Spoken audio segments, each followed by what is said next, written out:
Paulo atuou como piloto policial de helicóptero e instrutor de voo.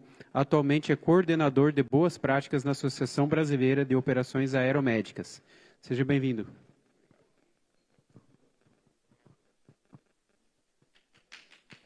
Valeu.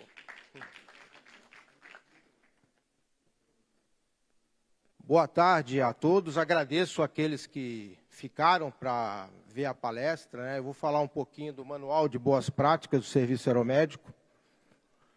Mas antes de falar sobre o manual, eu vou falar rapidamente da BOA, tá?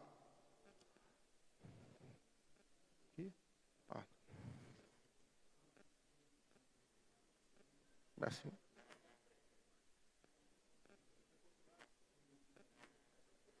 Vamos ver.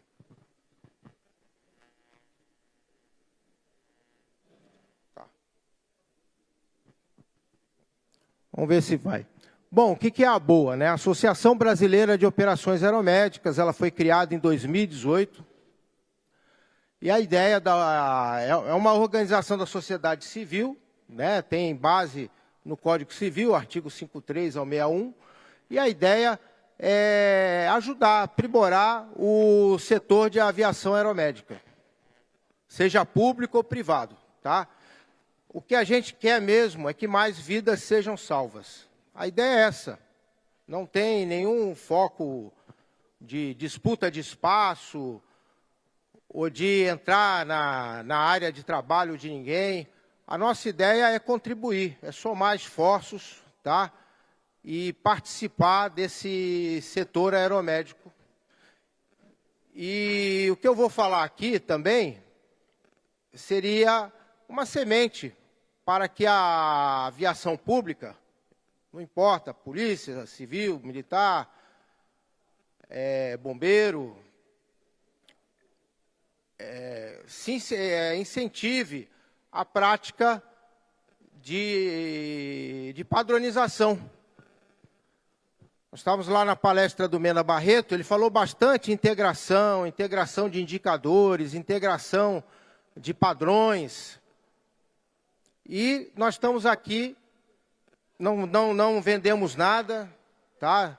Estamos aqui trazendo um trabalho que é de domínio público. Tudo que foi feito, né, foi feito por pessoas da área da saúde, da área da aviação, que dedicaram uma parte do seu tempo para desenvolver um trabalho que vai servir para todo mundo, tá? Então, a ideia foi essa. Então, a BOA, ela chega em 2018, está começando, é uma associação nova, tem poucos associados que financiam esse trabalho e está aí tentando apresentar um serviço que seja de valor para todos nós. Tá, aqui. Bom, desafio, né? Imagina o aeromédico, olha quanta gente a gente tem que integrar, né? Quantos setores? Ministério da Saúde, Anvisa, ANAC, SUS.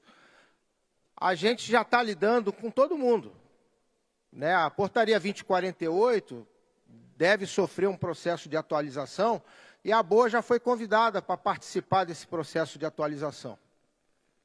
Então, nós já estamos aí participando, conversando com todos os setores que influenciam, direta ou indiretamente, o setor de aviação aeromédica.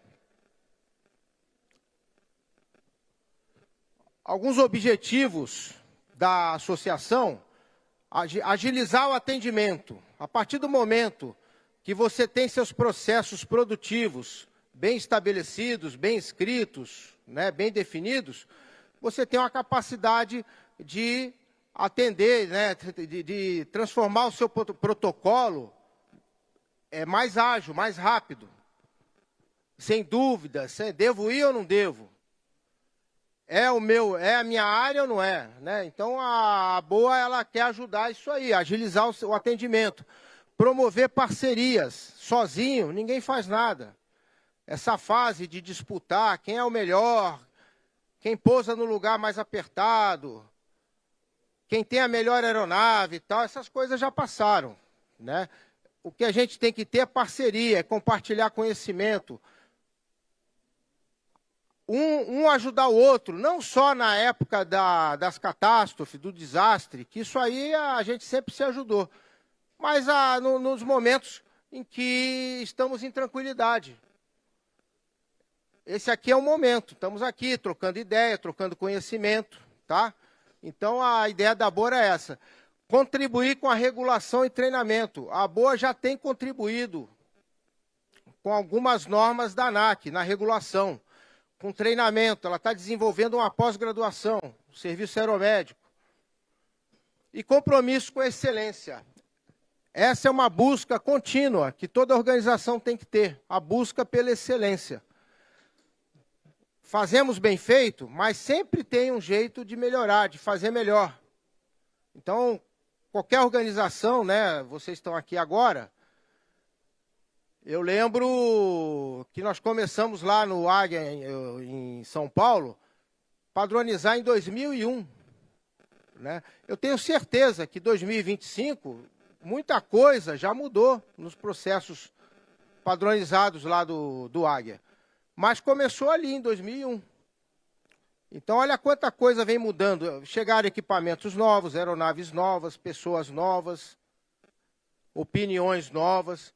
E tenho certeza que está muito melhor do que na minha época. E a ideia da BOA é promover esse processo de uma forma mais rápida, mais ágil.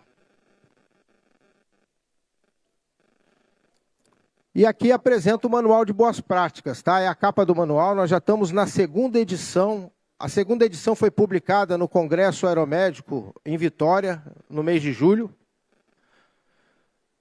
A gente aqui vai distribuir um tag, e é só fotografar o QR Code, você baixa o manual gratuitamente no seu celular. Tá ok? E pode divulgar amplamente. Bom, vou falar um pouco do conteúdo. Nós temos um manual, primeiro, tem um conteúdo atual, bem atual, foi revisado esse ano. Está alinhado a todas as normas e publicações vigentes. Então, no manual, ao final, né, das páginas, você tem lá toda a liturgia utilizada, separada por normas, publicações acadêmicas, tá? Livros, tudo está citado lá. Para falar assim, mas esse manual saiu da onde? Né? Foi da cabeça de alguém? Não. Foi da cabeça e da pesquisa de várias pessoas que atuam no setor. Então, nós reunimos médicos, enfermeiros, fisioterapeutas, farmacêuticos, pilotos, mecânicos de todo o Brasil. E essas pessoas, além de trazer a experiência que tinham trabalhando no dia a dia, também se debruçaram na pesquisa. Então, nós pegamos, são 147 procedimentos. Nós pegamos um procedimento e falamos assim, fizemos uma dupla, um médico, um enfermeiro, um fisioterapeuta e um médico, um piloto e um médico, e falamos, você vai montar o procedimento, esse procedimento aqui. E a gente foi coordenando esse trabalho. Eles tinham que citar a fonte de pesquisa, agregando a experiência que tinham no setor, né? Então, foi assim que o manual foi construído. Uma coisa interessante, mais um manual, imagina, na aviação, piloto, o que não falta é manual, né? É manual de mecânica, de voo, manual não falta, né? Regra, manual. Então, é mais um manual? Não. É uma oportunidade aonde nós sentamos, mapeamos processos produtivos do serviço aeromédico, né? O que se faz no Brasil de atividade aeromédica? Fizemos esse trabalho, mapeamos, dividimos, criamos os grupos de trabalho e o manual foi elaborado. É adaptável ao setor público e privado. Então, se você quiser pegar o manual, mas eu já tenho procedimento escrito. Por exemplo, o Águia de São Paulo já tem, que eu tenho certeza, porque quem escrevia era eu, na época, e alguém deu continuidade a isso. O Águia tem. Mas ele pode pegar agora, 2025, e fazer um paralelo. Deixa eu ver, como é que eu faço o atendimento de um queimado? Está lá escrito qual é o material que eu preciso, qual é a sequência das ações, qual é o objetivo desse procedimento, né? Transporte de queimado. Ele pode verificar se estão fazendo dentro desse padrão. E pode adaptar, pode ser que ele descubra que pode aprimorar alguma coisa que tem lá em São Paulo já, né? Ou ele pode olhar o meu manual aqui, o manual da ABOA, e falar assim, olha, a gente pode acrescentar mais um item nesse manual, nesse procedimento. E fazer contato com a gente. Então, o que eu falo é adaptado ao setor público e privado. Perdeu o som? Não, voltou. Volto a falar. É gratuita, é de domínio público. Você pode usar como quiser, você pode emprestar para o colega, mandar, né? Em vez de mandar eu te amo para a esposa, namorada, manda o manual para ela. Entendeu? Fala, ó, como eu me preocupo com você, ó. Fica lendo aí, enquanto eu estou trabalhando aqui, dá uma lidinha nesse manual, vê se você acha algum erro e tal. O manual, ele propõe, naturalmente, pelo conteúdo que tem, níveis almejáveis de excelência. A minha organização, às vezes, não tem nada escrito. A gente faz, eu vivi isso aí. Nós fazíamos tudo, mas não tinha nada escrito. Era passado de pai para filho, né? Vinha o tripulante novo, o antigo passava, o piloto novo, o piloto antigo passava as coisas, até que nós começamos a escrever. Então, hoje, você tem condição de já construir o seu rol de procedimentos, tá? Pode ser atualizado e adaptado. Então, esse manual serve para a minha organização? Serve. Você pode pegar e adaptar à sua realidade. Atualizado. Todo ano nós fazemos uma revisão do conteúdo do manual. Reunimos, fazemos grupos de trabalho e fazemos uma revisão. Mas você está em qualquer lugar desse país, você leu o manual e você olhou aquele procedimento e no seu entendimento você sabe fazer de uma forma melhor, ou você acha que precisa de alguma adequação, de alguma atualização, é só fazer contato com a ABOA. Nós vamos dar para vocês aí o contato e falar assim, ó, Baracho, eu acho que o procedimento que fala do transporte de recém-nascido podia melhorar acrescentando esse material, acrescentando esse item nas ações. E a gente vai fazer a atualização com a participação de todos que estão no setor. De domínio público. Né? Não está sendo vendido, está escrito no manual, é proibido a comercialização. Não é vendido, ninguém ganhou um tostão com isso aqui. Nada. Todos que trabalham na ABOA, é um trabalho pro bono que a gente fala. Nós não recebemos nenhum salário.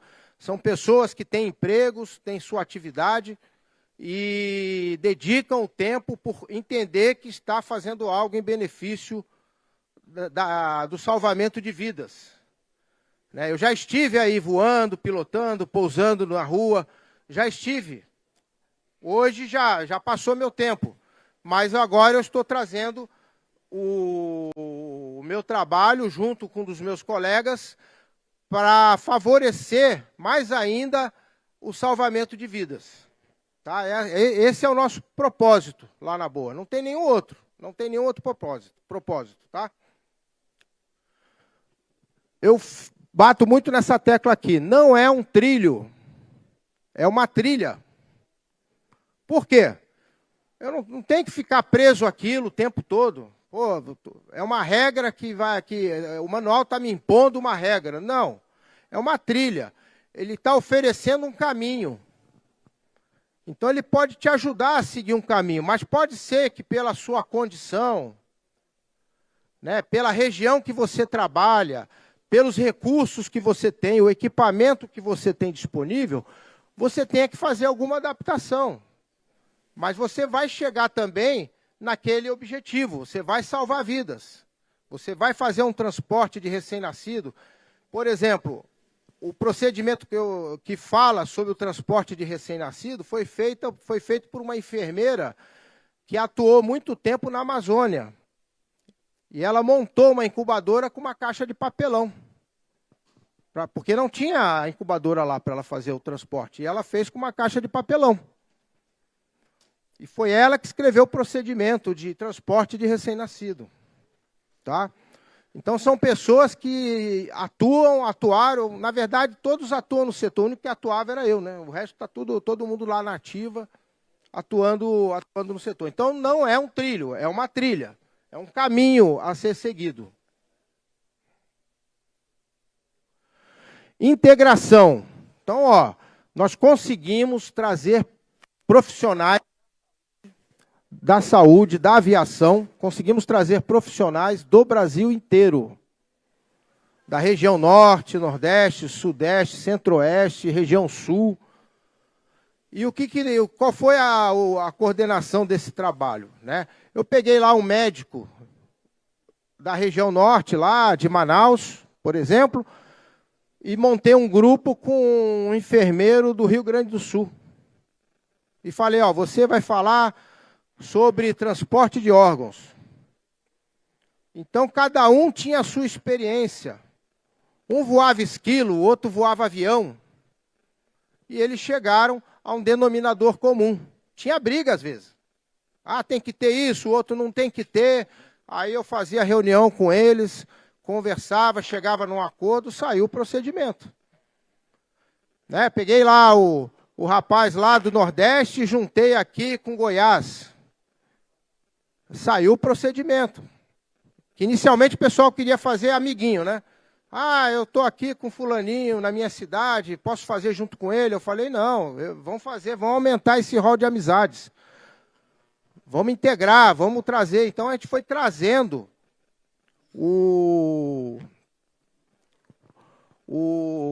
foi trazendo para perto, né? Por exemplo, nós temos um médico que ele mobilizou um politraumatizado dentro do rio Amazonas. Antes de trazer para o barco, ele mobilizou o politraumatizado dentro do rio, tem tudo isso filmado, né? Trouxe para o barco foi até a margem, estava o helicóptero lá esperando para fazer o transporte do politraumatizado, lá na Amazônia. Olha a experiência que esse cara tem. Esse mesmo médico fez incubadora com rede, transportando na rede, montou incubadora com a rede. Então, existe tanta realidade diferente, né? Eu sou do Rio de Janeiro, minha formação profissional foi em São Paulo, eu sempre vivi Rio, São Paulo. De repente, você vê a realidade de um cara que está lá no meio da Amazônia. Vocês não têm ideia. Muitas vezes, pode ser que alguém aqui tenha ideia, mas até pouco tempo atrás, eu não tinha ideia de muita coisa. E eu peguei a expertise desse profissional, juntei com a expertise de alguém de São Paulo, do Rio de Janeiro, e montamos um procedimento. Então, tudo foi montado com base na experiência profissional dos participantes, dos autores, e também na pesquisa. Então, não é assim, o cara escreveu um procedimento, mandou para mim, eu aceitei. Não, espera aí. Aonde você encontrou isso? Então, ao final do trabalho, todos os grupos citavam as referências bibliográficas, toda a liturgia que ele utilizou, de legislação, de trabalhos científicos, artigos, monografias, livros. Isso tudo está dentro do manual. Tá? Então, nós temos lá 7 procedimentos. 7 processos e 47 procedimentos, tá? Tem bastante coisa lá. E ainda assim tivemos pelo caminho alguns grupos que não desistiram, começaram a achar o trabalho muito difícil e desistiram pelo caminho, porque se eles tivessem concluído, nós teríamos mais de 50 procedimentos. Esses procedimentos que ainda não foram elaborados, serão elaborados aí até o ano que vem. Tá? Então, nós tivemos aí, integrando serviços, né? O que a gente faz é uma prestação de serviço, processos e pessoas. Né? Então, esses procedimentos aí, eles visam fazer essa integração, fazer essa roda girar de uma forma regular, integrada, positiva, né, eficiente, eficaz. E eu trago, por que eu falo que o Manual de Boas Práticas não é apenas mais um manual, né? Ele tem um valor estratégico muito grande. Por quê? Porque quando eu me coloco, não importa a organização que eu esteja, pública, privada, né? Quando eu me coloco para mapear processos produtivos, eu entro numa reflexão sobre o que é que eu faço. Né? Quanta gente já pensou no que é que faz? Né? Eu estava assistindo a palestra do Mena Barreto, ele fez essa pergunta, o que é que nós fazemos? Houve um tempo que se mensurava produtividade, eficiência, se eu voar mais. Ah, eu voei 2.000 horas, o ano que vem voei 2.500, voei 3.000, eu estou melhorando. Mas peraí, você está fazendo o que com essas horas? Né? Seria como eu mensurar a fábrica de veículos pela quantidade de aço que gasta, e não pela quantidade de veículos que fabrica. Então foi exatamente o que o Mena falou hoje na palestra dele. Quando você se debruça num trabalho para elaborar um manual de boas práticas, imagine, manual de boas práticas da aviação de segurança pública. Olha que legal. Eu estou me debruçando sobre aquilo que eu faço, eu estou refletindo sobre aquilo que eu faço. Eu lembro que quando nós fizemos esse trabalho lá no AIA, em 2001, não tinha, e eu já posso, isso aí a gente pode falar, estamos entre irmãos aqui, vocês vão lembrar que, vocês não vão lembrar, mas está aqui o Mena e tal, ele vai lembrar disso aí, o Mena, o Adriane. Uma aeronave nossa sofreu uma queda lá em São Paulo, não morreu ninguém, mas foi um acidente grave. E o relatório da Força Aérea foi exatamente isso, que nós, isso em 2001, nós não tínhamos procedimentos escritos. Então o comandante da unidade na época correu e falou, vamos fazer, vamos escrever. E como eu já vinha trazendo, eu estava recém-chegado, eu era tenente, o Mena era tenente, o Adriano era tenente, nós estávamos recém-chegados na unidade. Aí ele pegou eu e o Adriano, que está aqui, né? E falou assim, ó, vocês vão fazer os padrões da unidade. Eu e ele. Por acaso estamos aqui de novo, né, Adriano? Aí começamos a escrever os procedimentos. Claro, ninguém faz isso sozinho. Fomos procurar as pessoas que tinham experiência e fomos mapeando, ó, fazendo isso aqui. Quando levamos para o coronel Tacílio, na época era o comandante da unidade, ele falou assim, ué, nós fazemos tudo isso? Ele não sabia, porque não tinha nada escrito. Foi a primeira vez que ele falou assim, pô, não sabia que a gente fazia tudo isso.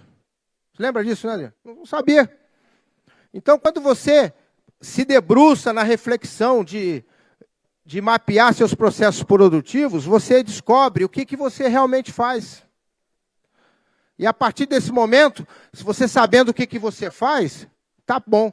Então, o que é que eu preciso agora para fazer isso? Qual equipamento que eu preciso? Quais são as expertises que eu preciso contratar para fazer isso aí? De quantos pilotos, de quantos médicos, de quantos mecânicos? Qual será meu efetivo administrativo para gerenciar tudo isso? Então, a partir dessa reflexão, por isso que o manual é interessante, ele traz, ele chama você para essa reflexão. Então, quem fizer a leitura do manual vai perceber isso. Vai começar a olhar, olha, nós fazemos isso. Puxa, isso aqui nós não fazemos. Por quê? Podemos fazer. E por aí vai. O manual, ele favorece um desenvolvimento organizacional, começando pelo possível, né? Começando pelo possível, até chegar naquilo que é o ideal, até chegar aqui na excelência, né? Ninguém começa lá em cima, mas aquilo que eu posso fazer, aquilo que é possível para a minha organização fazer, eu posso fazer da melhor forma. Então, a proposta do manual é o seguinte, olha, começa pelo que você consegue. Eu tenho a incubadora para fazer um transporte de recém-nascido? Poxa, não tenho ainda. Mas um dia terei. Um dia terei e farei. Vamos trabalhar para isso. Eu tenho demanda. Por exemplo, o manual, ele traz um procedimento lá que ele ensina a controlar a demanda reprimida. A demanda reprimida é aquilo que você não consegue fazer. Quem controla o que não consegue fazer? Aí alguém, para que serve? Eu controlar o que eu não consigo fazer. Porque um dia, você pode perceber, nós somos prestadores de um serviço público, e um dia você pode perceber que você tem condições de atender melhor a população, de transportar um recém-nascido, de fazer um transporte de queimado, né? De fazer uma inserção de equipe aeromédica numa área de difícil acesso para fazer a imobilização da vítima e depois retirar ela na maca de montanha, por exemplo. Aí você fala, pô, mas eu tenho maca de montanha? Não tenho, pô, vamos comprar. Eu tenho corda para rapel? Não tenho, vamos comprar. Mas você só vai descobrir isso quando você começar a olhar aquilo que você não faz, aquilo que eu faço, se eu estou fazendo bem feito. Então, o manual ele traz essa possibilidade de unir, né, a gestão, a capacitação técnica, a capacitação comportamental dos meus colaboradores, né, dos meus funcionários. Eu lembro de uma senhora lá no Águia que chamava Dona Nazaré. Tá? Já estão rindo aqui. A Dona Nazaré era uma senhora simples. Eu acho que ela não tinha nem o primeiro grau completo. Ela era muito, muito simples. E um dia, ela estava orientando uma outra auxiliar de limpeza, falando assim, olha, minha filha, você não pode deixar o balde aqui na entrada, porque os meninos, ela chamava lá todos nós de menino, porque os meninos, até o coronel ela chamava de menino, que era o comandante lá. Os meninos vai tocar um alarme aqui e os meninos saem correndo. Eles podem tropeçar nesse balde. Então, quando você for limpar aqui, o balde você põe lá no canto. Não deixa aqui na entrada. Aí eu percebi como que ela estava integrada ao nosso trabalho. Porque depende de todo mundo. Não é só de quem está dentro da aeronave, quem voa, mas também depende de quem faz voar. E a Dona Nazaré era uma das pessoas que fazia voar. E na simplicidade dela, ela entendeu que ela podia contribuir de alguma forma. E ela contribuía daquela forma. Além de fazer o café da gente, né? De fazer um bom café. Então, não esqueço da Dona Nazaré. Eu cito ela aqui em homenagem, que faz tempo que a gente não vê, mas é uma senhora que fazia parte do Águia. Podia até usar o macacão. Bom, isso aí eu até acabei falando aqui. A partir da análise, a partir do mapeamento daquilo que eu faço, daquilo que eu posso fazer, eu também posso, né, trazer a possibilidade de identificar materiais. Nós estamos aqui, né? Quanto material tem aqui? Eu preciso de todos? Talvez não, mas de alguns sim. Ó, está na hora de eu ter um capacete. Né? Decidiu comprar capacete lá nesse acidente que o tripulante lá teve fratura de crânio. Não morreu, mas teve. Ó, agora está na hora de usar capacete. Né? E colete? Foi quando o Juliano tomou um tiro no peito. No meu lugar. Ele me rendeu, ele falou, pô, fui render um carioca para me ferrar. Ele falou assim, né? Ele me rendeu. A gente estava numa ocorrência, eu voltei para abastecer. E ele falou, Baracho, quer que eu já estou pronto aqui, se quiser eu faço a rendição. Ele era a equipe noturna. Eu falei, se você não se importar, eu quero ir embora. E eu não usava colete. A gente não usava colete. O colete estava chegando em São Paulo. Não usava, aquilo incomodava, atrapalhava para pilotar, era suado, era compartilhado. Então vinha babado, fedorento e tal. Eu não usava. Todo mundo aqui passou por isso, né? As coisas vão chegando aos poucos. Hoje cada um tem seu colete lá.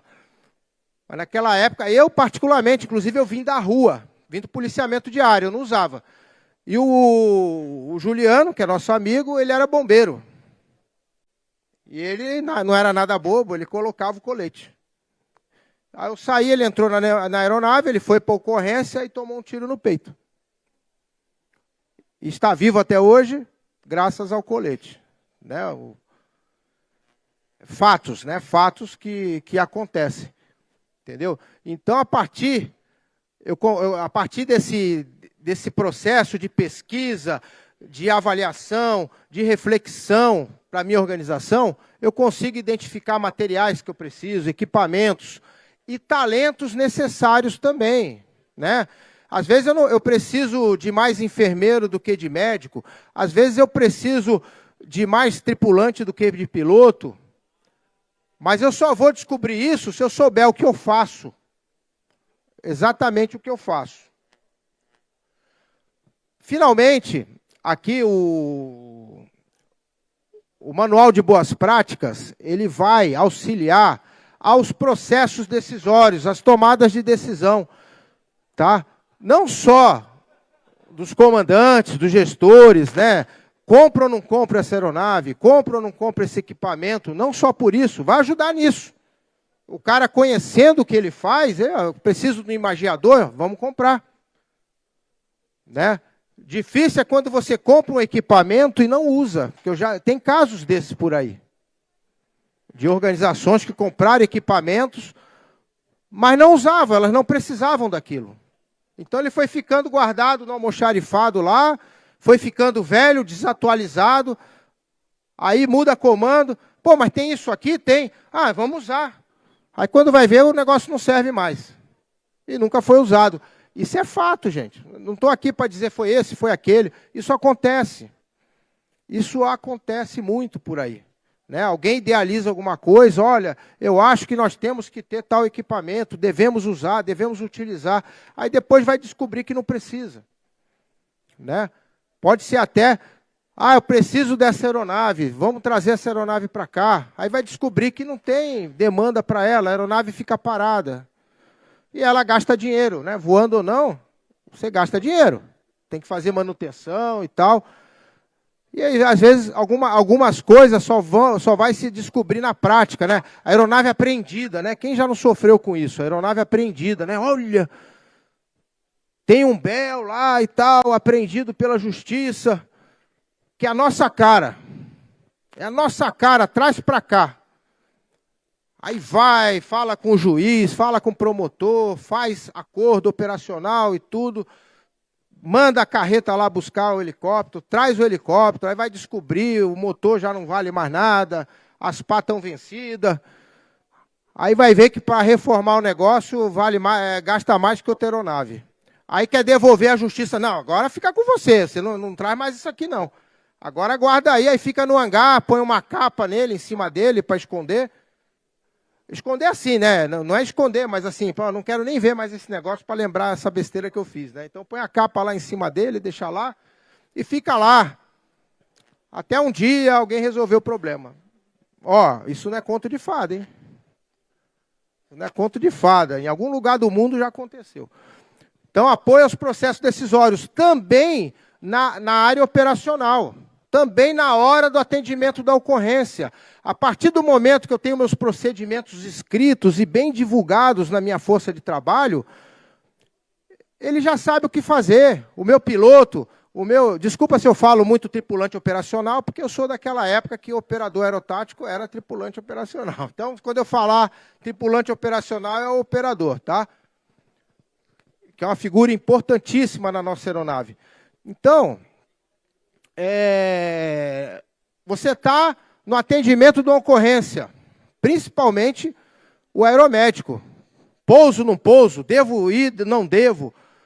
A partir do momento que você tem a maioria dos seus processos produtivos bem sedimentados, escritos, bem divulgados para os seus colaboradores, você facilita a tomada de decisão operacional também. Porque ele sabe o que tem que fazer. Ele sabe o que a organização espera dele. Isso aí também é uma forma de você gerenciar as inconformidades, né? O cara sabe o que ele deve fazer, ele sabe o que o comando espera dele, ele sabe o que a organização espera dele. Então não fica aquele negócio do achismo. Eu cheguei numa época onde os meus instrutores, que tinham seu valor com certeza, mas um deles falou em palestra, numa palestra como essa, né? Sabe como é que se define a segurança operacional? É pela audácia do piloto. Falou numa palestra como essa, há quase 30 anos atrás. E era assim, não tinha nada escrito, não tinha nada definido. Um achava que ali apertado, não pousava. O outro achava que cabia, ele ia lá pousar. Era assim, entendeu? Agora, a partir do momento que você escreveu, ó, pessoal, nem é para o pé e mão lá, né, o ferão e tal, nem é para mão de pau. Achamos um meio do caminho. Ó, mão de pau, você consegue pousar aqui, o pé e mão também consegue pousar aqui. E beleza, está escrito, está escrito. Bom, pessoal, eu quero agradecer a presença de vocês, tá? Eu espero que futuramente a gente tenha muito mais gente participando. Quero convidá-los a participar. Leiam o manual, achem erro no manual. Não tenham medo de errar. Não temos, aqui na Boa, nós não tivemos medo de errar. Qualquer um de vocês pode mandar mensagem, ligar para a gente. Ó, Baracho, vocês falaram besteira. Eu ia falar outra palavra. Vocês falaram besteira aqui. Esse procedimento aqui tem que ser desse jeito. E nós vamos mudar. Nós não tivemos medo de errar. Pode ler, pode participar. Teve um comandante que falou para mim, ó, eu vou olhar isso aqui vírgula por vírgula. Se eu achar um erro, eu vou te ligar. Pode ligar, por favor, faz isso. Porque às vezes a gente faz uma quantidade muito grande de informação, né? Pode passar alguma coisa. Então, ó, esse material não usa mais. Na atualização da 2048, o responsável, que está lá no Ministério da Saúde, ele lendo o manual percebeu que nós temos mais equipamentos citados do que se tem previsto na portaria. E ele quer fazer uma atualização. O que nós vamos fazer? Vamos para frente, vamos ficar para cá, vamos ficar no meio, e nós fomos convidados a participar desse trabalho. Pessoal, fica a frase aí do Bernardinho, a vontade de se preparar deve ser maior que a vontade de vencer.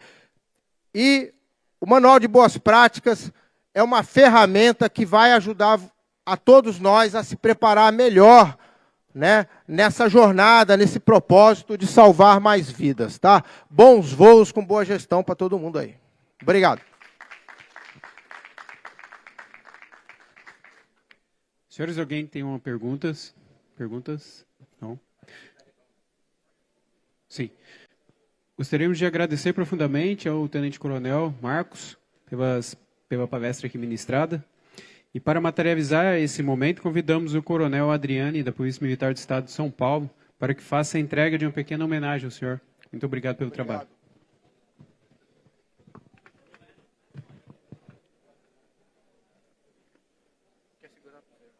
Vai ter mais pergunta? Vai ter pergunta? Vai ser depois.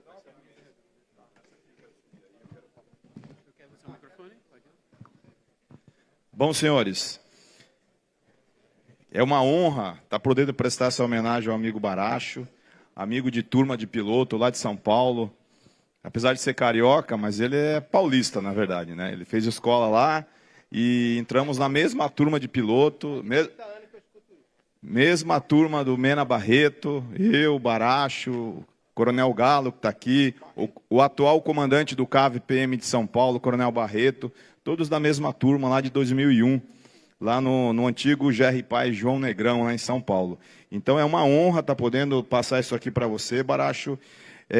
Você é um profissional que, se as unidades que estão aqui tiverem um pouquinho de sensibilidade, vão procurá-lo, devem procurá-lo, porque a expertise que você tem hoje, ela é um exemplo para que uma unidade que esteja ainda procurando crescer, do ponto de vista da qualidade dos seus processos, do mapeamento e de tudo que há no manual de boas práticas dele, que eu já li, se a unidade for esperta, procura o Baracho para uma assessoria mínima que seja, que ele dá um norte para a sua unidade, torna mais fácil o crescimento. Nós vimos hoje a palestra do Mena Barreto, como expandiu o serviço da aviação de segurança pública, e no serviço aeromédico não é diferente.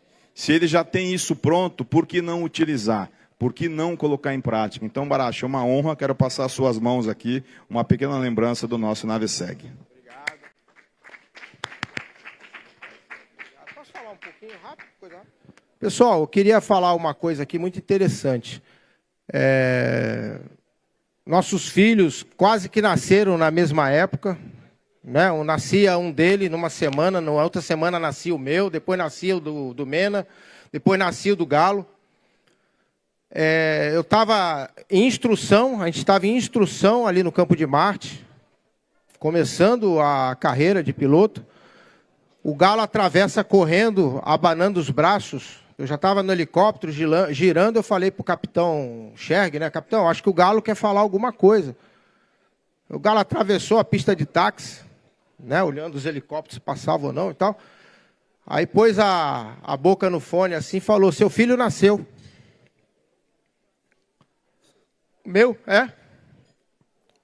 Fiquei assim, cara, desce, vai, corre, seu filho nasceu, já está no hospital, já tá no berço lá e tal. Aí eu corri e ele entrou no meu lugar para ter a aula no meu lugar, o Galo, né? E fomos nas festas de aniversário. Vocês verem como a aviação é pequena, e a gente se encontra de novo, e parece que foi tudo ontem. Parece que a gente se viu ontem, né? A gente brigava também, viu? Tinha briga, quebra-pau, mas depois se abraçava, se beijava, ficava tudo bem. Ninguém ficava aguardando nada. Isso aí Então não deixem nunca mágoas, brigas. Isso é normal, viu? Você trabalha junto, todo dia junto. 8, 12 horas o dia inteiro, você não aguenta mais olhar para a cara do cara. Aí briga, um olha para o outro, aí fala alguma coisa, já sai briga. Mas não levem isso, né? Fica ali naquele dia só, no outro dia já se encontra, já um paga um lanche, um almoço para o outro, e fica tudo bem, né? Então temos várias passagens. Eu agradeço, o Mena me ligou, eu estava viajando, aí eu encostei o carro, falei com ele, Baracho, eu queria que você viesse aqui dar palestra e tal. Eu nem esperava, nem sabia a data, nada, né? Então foi uma honra, um presente que o Mena Barreto me deu de estar aqui, de conversar com vocês. O meu colega aqui, o David, ele vai distribuir, já distribuiu aí o tag? Se tiver alguém que está sem tag aqui, é só fazer a fotografia do QR Code, você baixa o manual de boas práticas. Futuramente a gente pretende transformar em aplicativo, para facilitar mais ainda a pesquisa, para você ter no seu celular. Pô, vou fazer um transporte de órgão. Clica lá no aplicativo, já puxa lá o POP de transporte de órgão e já vê tudo que você tem que fazer lá. Tá bom? Agradeço muito do fundo do coração. Qualquer um de vocês que precisar de uma assessoria, de um apoio, pode me procurar e farei isso de graça, sem qualquer ônus, nada, né? A única coisa que eu peço para vocês é que salvem mais vidas.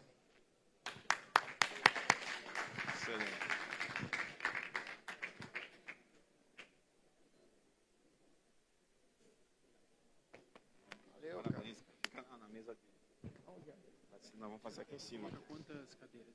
Vamos pôr 4 cadeiras.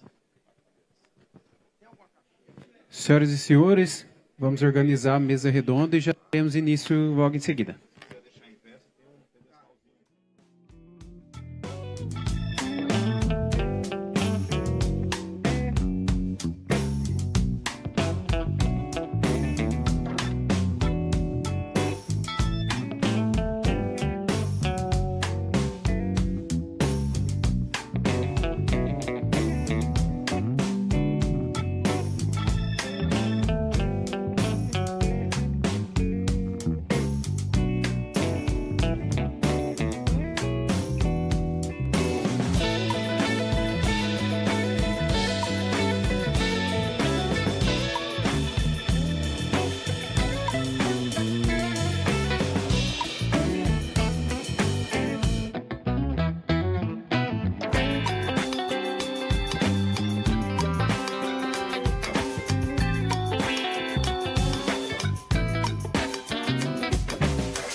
está aí na plateia, quiser bater um papo, fazer alguma pergunta para o Baracho.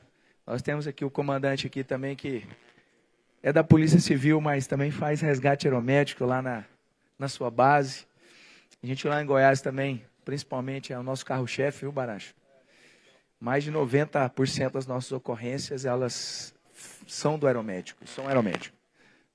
O grupamento aéreo de Goiás, por exemplo, atualmente eu até tenho aqui um levantamento, enquanto a gente vai falando aqui, eu vou buscar aqui numa pasta que eu tenho aqui também, um acesso que eu tenho, para dizer o que nós estamos trabalhando já nos últimos 3 anos. Eu acho que foi feito um levantamento dos últimos 3 anos. Mas antes de passar as perguntas aí, fazer uma colocação, parabenizar pelo trabalho.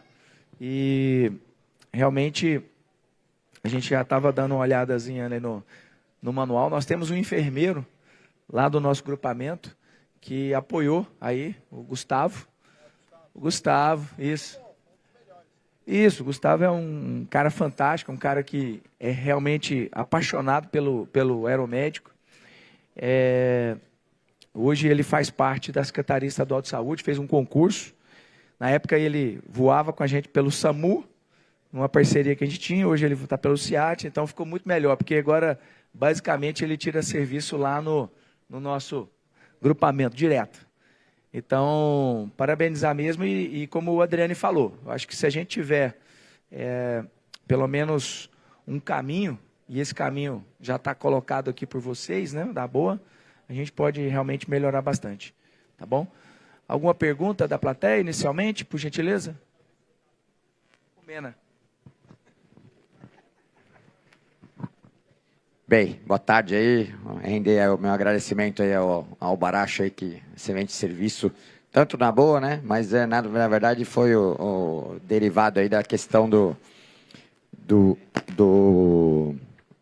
serviço que você já fazia lá, a sessão de doutrina, né, era o seu Adriane. E aí, assim, eu queria, Baracho, que você explicasse um pouco.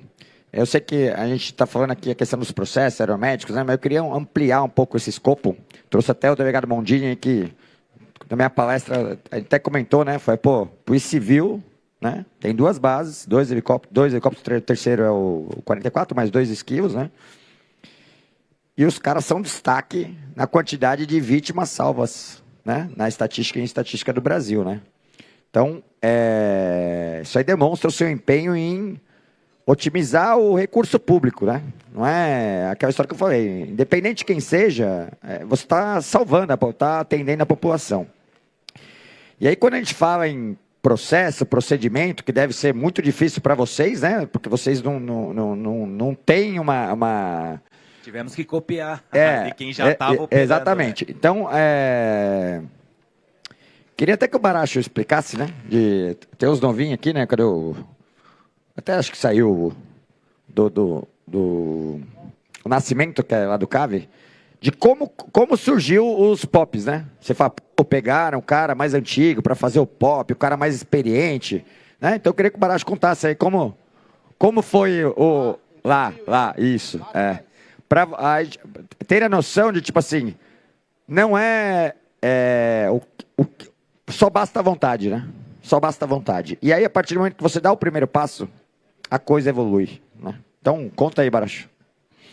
Bom, obrigado aí, a presença dos colegas, né? E, pessoal, é o seguinte, como eu falei, né?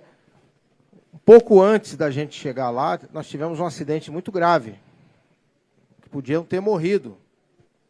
Inclusive a Polícia Civil, né, bateu a cauda nas altas tensões lá na Fernão Dias, no mesmo lugar, e morreu todo mundo. O Águia, algum anjo segurou e os 4 sobreviveram, mas se machucaram bastante. E o relatório lá do CENIPA já falou, o Águia não tem nada escrito, não tem procedimento, falou que não tem procedimento. Na hora que chama, o que você faz? O piloto não sabia, assim, especificar. Como é que você faz? Qual é o procedimento de busca e mata? que era o que estava sendo feito naquele momento, né? Aí ele bateu a pá na alta tensão e caiu. Qual o procedimento de busca e mata? O piloto, eu vou lá, faço um pairado, e aí os tripulantes vão falando, aeronave para a direita, para a esquerda, para frente, para trás. Então, o relatório já veio dizendo, o Águia não tem procedimento.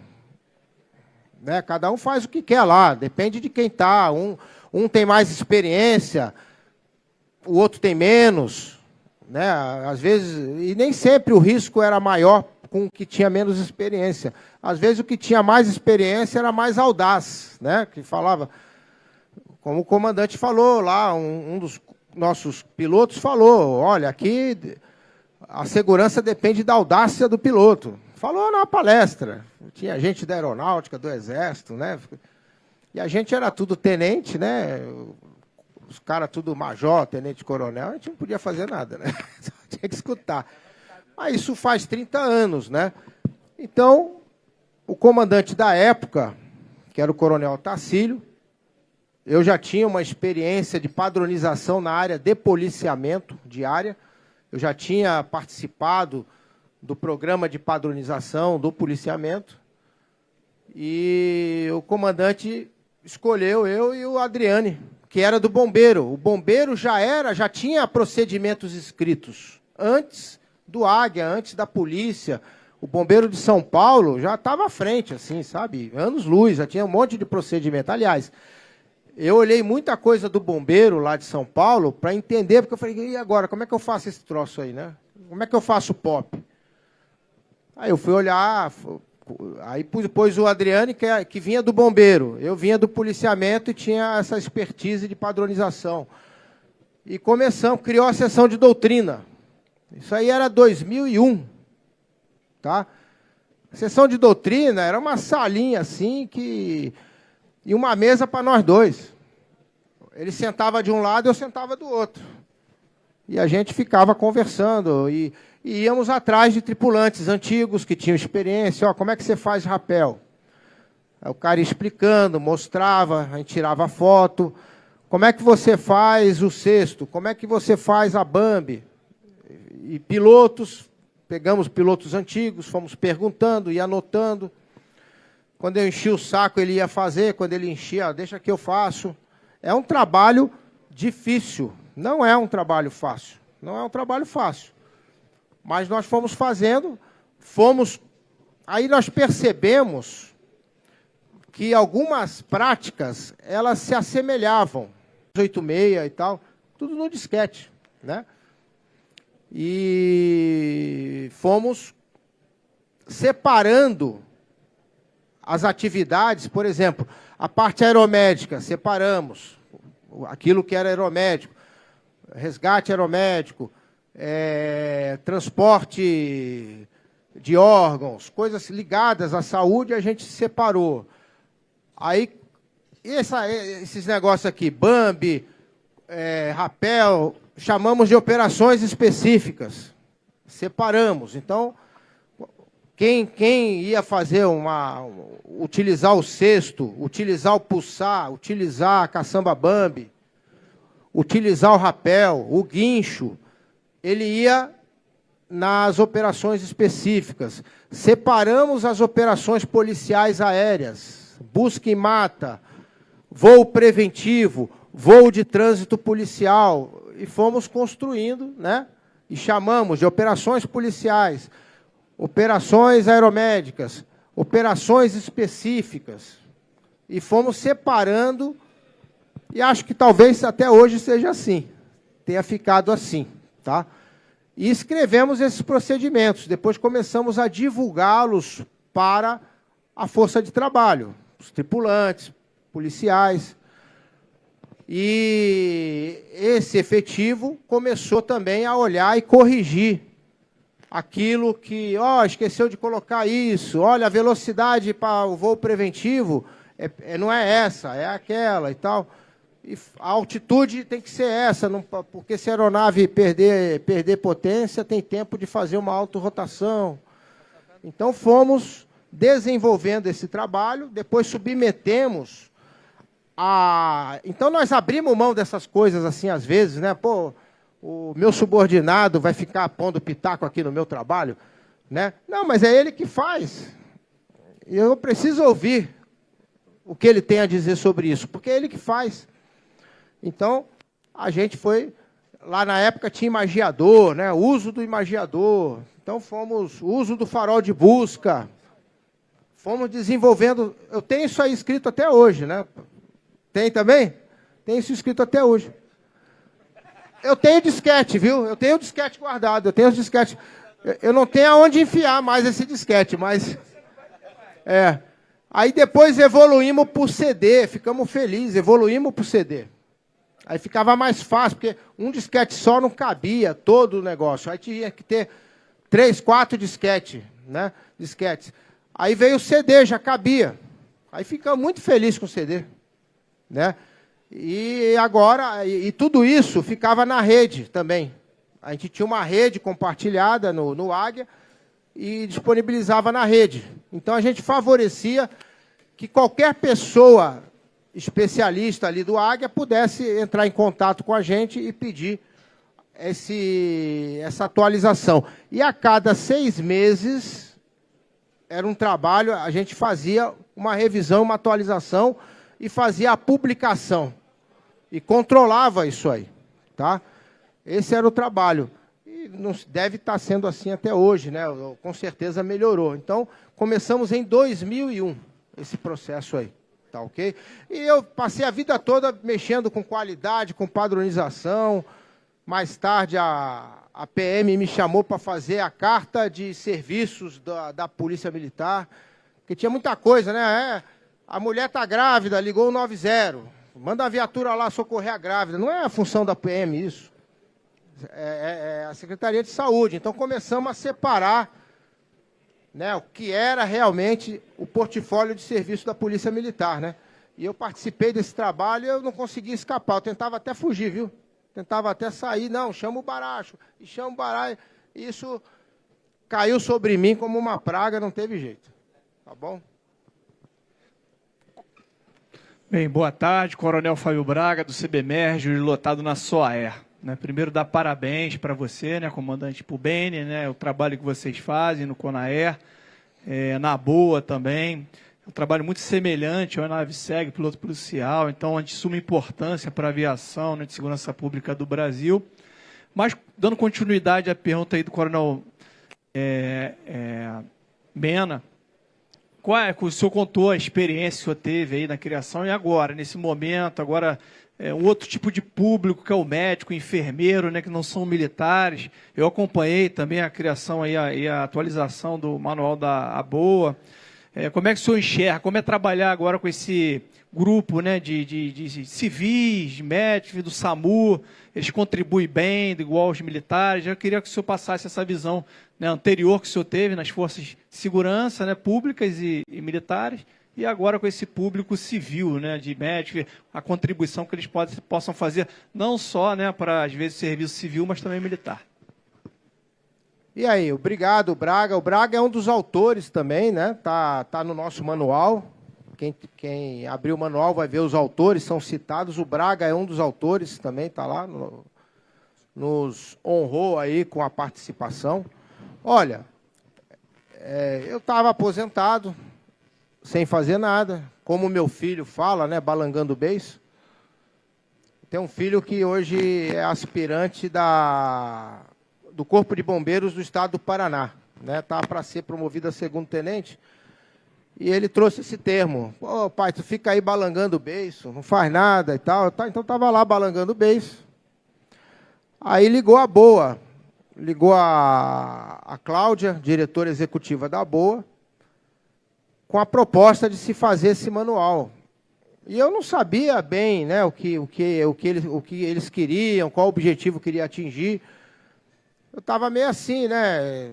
Pô, o que será isso aí? Como é que vai ser? Eu realmente, trabalhar com militar é mais fácil. Porque, né, você chega, ó, me entrega amanhã. Ele vai entregar alguma coisa para você. Entendeu? Pode não ser a melhor, mas ele vai entregar. Tá? Aí quando você... E a minha carreira toda foi na vida militar, né? Então, quando você vai para essa parte, né, lidar com médicos, enfermeiros, fisioterapeutas, farmacêuticos, e tem mais, com pessoas que não têm mais nenhum vínculo de hierarquia, né, de trabalho com você, e que está lá voluntário. Está voluntário, então também é totalmente diferente. Mas foi bem interessante que a maioria, tivemos alguns tropeços, mas a maioria se empenhou. Eu não tive problemas. Assim, quem se propôs a fazer, foi lá, fez. Alguns ajustes tinha sempre que fazer, né, alguma orientação. Eu percebi que o pessoal tinha muita dificuldade de sintetizar as coisas. Então, às vezes, o cara queria jogar o livro inteiro lá dentro. Eu falei, não, não pode ser assim. Você precisa ler um livro e tirar 4, 5, 6 linhas desse livro. Né? Isso é difícil. Então, o meu apoio foi a coordenação. Então, não foi difícil trabalhar com eles. Agora, percebi também que existia vaidade, existia aqueles que ficavam assim, eu vou ganhar o que com isso? Ele se voluntariou, mas depois, na hora de fazer, ele ficou, eu não tenho tempo, meu tempo é curto, meu tempo é precioso. Eu tive o caso de uma enfermeira que ela queria um tema específico, que ela gostava. Mas eu já tinha dado esse tema para outra pessoa, então eu não pude oferecer. Eu falei, não, vou te dar esse tema aqui, todos os temas são importantes. Eu não quero mais. Não quero mais, eu queria esse tema, esse outro eu não quero. E saiu. Lá em Vitória, ela veio falar comigo. E falou assim, pô, coronel, eu me arrependi. Eu fiquei brava naquele dia, mas eu devia ter aceitado. Eu percebi que não importa sobre o que você vai falar. O que importa é que você está fazendo, você está lá junto. Então, também teve gente que sumiu. Dava o contato, escolheu o tema, dei o tema e tal, não entregou no prazo, aí você mandava mensagem, não respondia, sumiu, respondia, não... Foi isso aí, mas foi tranquilo de se trabalhar, tá? Não teve assim arrastro, até porque aqueles que foram abandonando o barco no caminho, né, foram pulando, eu chegava para aquele que já tinha feito um tema, falava, pô, topa fazer outro? Né, e topava, e foi assim. Maravilha. Compartilhar aqui também uma situação sobre a importância de revisão de procedimentos, né? Eu me lembro bem quando nós começamos a operar e a gente gastou também um tempo danado pesquisando, lendo, para escrever os procedimentos operacionais da unidade. E um específico era o rapel lá. E aí a gente foi treinando, olha, para a gente fazer maguari, a gente precisa também treinar primeiro o rapel. E eu lembro muito bem que o procedimento mandava deixar as 2 portas abertas, certo? E no treinamento, a gente tinha que treinar tanto a descida, tá, como também, antes da descida, o lançamento do cabo. E aí, numa dessas, Baracho e comando, um dos tripulantes, não, a gente vai fazer o seguinte, para a gente não ter que descer, a gente vai fazendo o seguinte, a gente vai, desce e a gente vai resgatando o cabo por aqui. Põe um peso nele, a gente vem resgatando o cabo. Nessa brincadeira, enquanto a gente apelidou até, ficou uma macarronada, ele puxando aqui o tripulante dentro, só que a porta aberta, o cabo foi saindo para o outro lado. A sorte é que a gente estava coordenando via rádio, toda a operação, e quando começou a sair a macarronada pelo outro lado, a gente falou, o homem de segurança lá embaixo, para de puxar, falou para o comandante, né, que a gente estava copiando, e o comandante falou para o tripulante, para de puxar o cabo, porque o cabo está saindo, olha para o outro lado, olha para trás, né, ele estava aqui, a porta de cá, ele falou, meu Deus, olha que loucura, então a importância de se rever. Então, daquele dia em diante, o manual foi mudado, o procedimento foi mudado, que ao fazer rapel, seria só por uma porta e a segunda porta estaria fechada para não termos mais nenhum tipo de problema. E a padronização é extremamente importante. Não só, e hoje, você falando isso, hoje as nossas unidades aéreas, elas são cobradas através, inclusive, do nosso Manual Geral de Operações, do nosso SOP. Por exemplo, eu não posso ter um comandante que aproxima com 65 nós e o outro comandante que aproxima 110 nós. Dois extremos, né? No Koala, que eu tenho mais experiência, a gente aproxima com 75 nós. O esquilo, o manual fala 65, né? Sim. Beleza. Mas aí tem um comandante que aproxima com tantos nós, o outro com tantos nós, o outro que...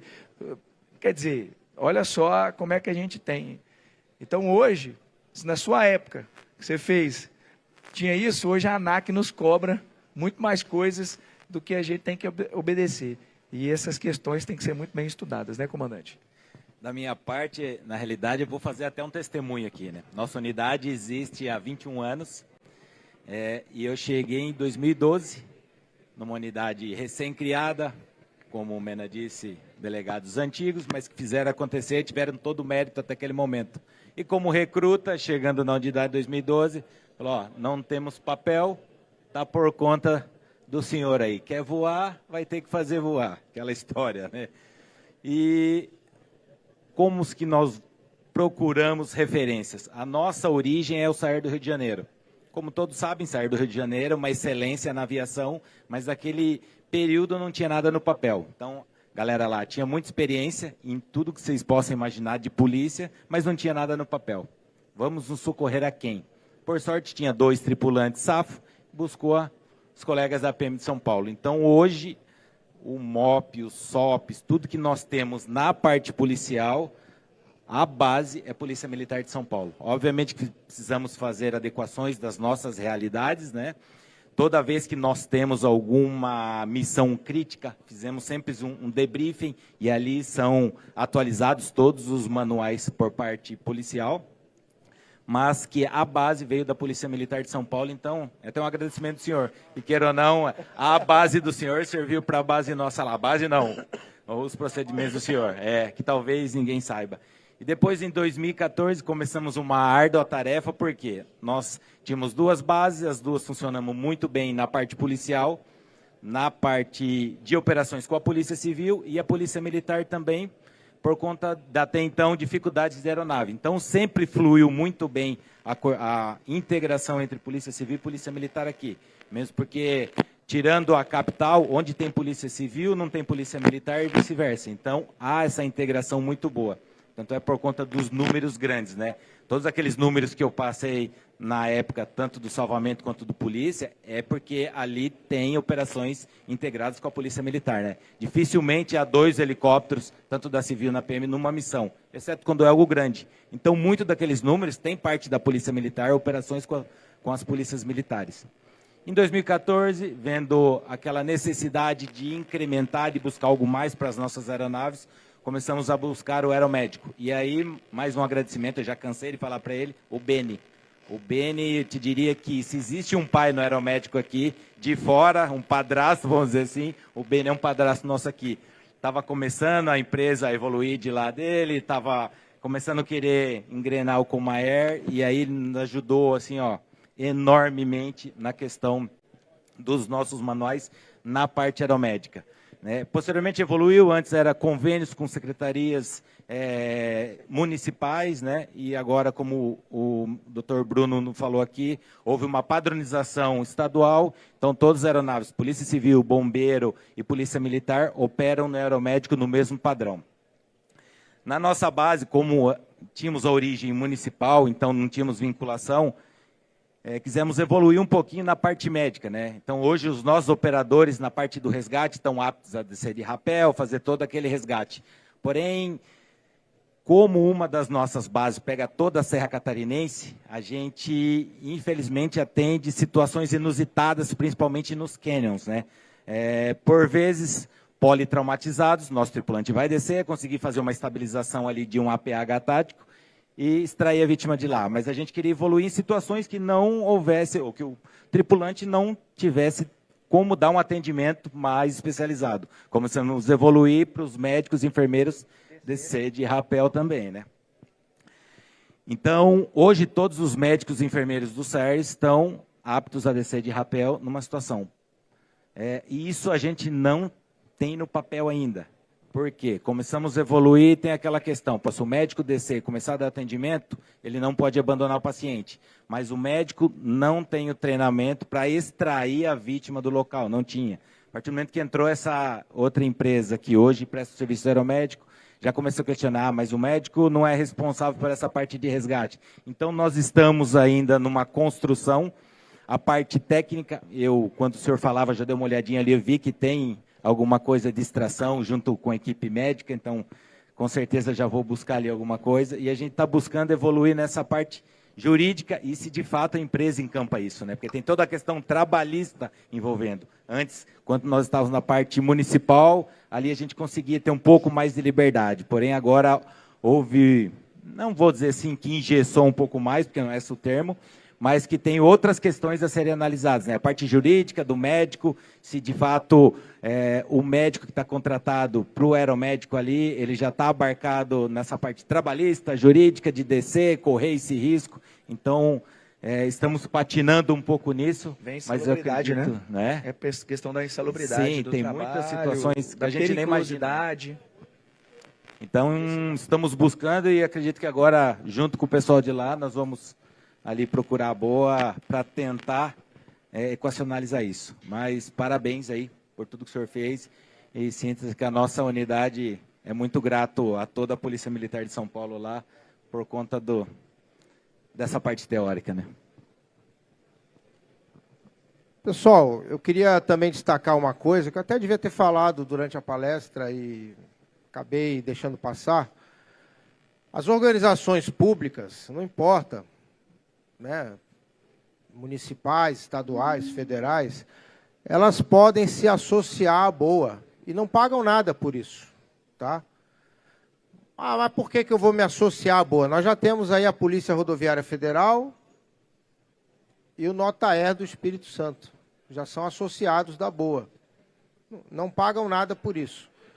Mas qual é a vantagem? A BOA, por ser uma associação, ela pode se dirigir de uma forma mais igualitária aos órgãos reguladores. Então, o Mena estava até citando uma questão de taxas e tal. De repente, a sua organização ela é um pouco menor, que está se desenvolvendo. Aí vai você, o seu gestor lá, falar com a ANAC. Aí, pô, mas o cara tem uma aeronave, tal, fala que eu não estou, sei lá, né? Fala que amanhã eu ligo para ele. A BOA já tem esses links de contato, entendeu? Então, e tendo associado, estamos começando com o pessoal do setor público, né? Começamos aí pelo Notaer, pela Polícia Rodoviária Federal, aviação, né, da Rodoviária Federal. A gente vai lá representando os interesses. Essa é a vantagem da associação. É isso que está na lei, né? Então, a BOA, ela não disputa nada com ninguém. Nós estamos aqui para ajudar, queremos ajudar. Então, às vezes, você não quer ter essa preocupação, você fala, vai lá na BOA, nosso hangar é lá na Voar, nossa sala é lá no hangar da Voar, em Congonhas. Temos os contatos. E conversa, olha, estamos tendo um problema aqui e tal. E a gente vai lá na ANAC, vê o que consegue fazer. Já conseguimos algumas coisas, né? Já conseguimos alguns ajustes de regulamentação. E podemos buscar, né? Temos lá também o Beni, que temos uma advogada especialista em direito aeronáutico, tá? Temos a doutora Cláudia lá, que é da diretoria executiva também, tem bastante contato com os órgãos do Ministério da Saúde, ANAC.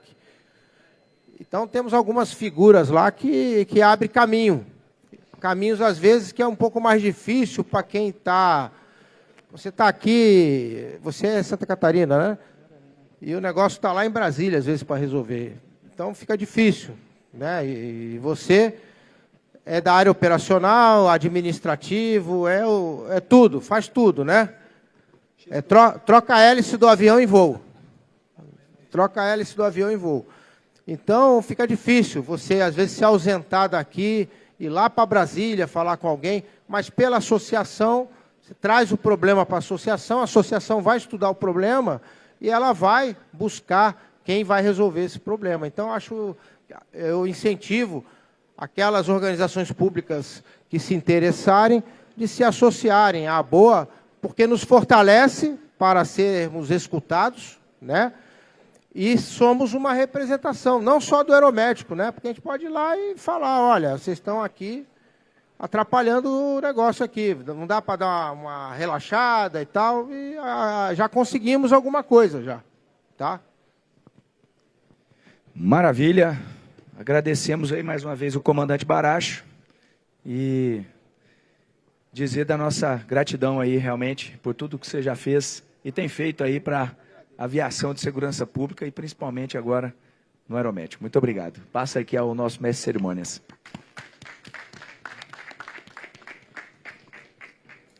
Obrigado a todos. Encerramos hoje mais um dia de trabalho e aguardamos todos amanhã para o nosso ciclo de palestra. Muito obrigado, boa noite.